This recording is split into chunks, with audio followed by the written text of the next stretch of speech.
Namoď si nohy do octu a soli na 10 minút pred spaním a vraj sa ti resetne imunita. Chronické infekcie zmiznú za týždeň. Znie to brutálne, ale poďme si to rozobrať bez marketingovej blbosti. Áno, ocot obsahuje kyselinu octovú, ktorá môže pomôcť proti plesniam na povrchu kože. Soľ môže vysušiť vlhké prostredie medzi prstami. To dáva zmysel pri mykóze, ale ťahanie infekcie cez póry a reset obrany schopnosti, to je skôr internetový kec než fyziológia. Imunitný systém sa nespúšťa kúpelom nôh.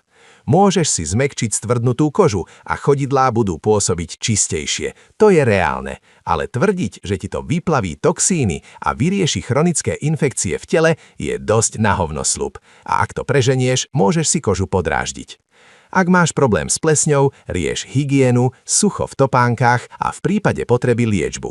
Domáce kúpele môžu pomôcť lokálne, ale zázračný reset tela to nie je. Sleduj ma pre fakty bez zbytočných kecov.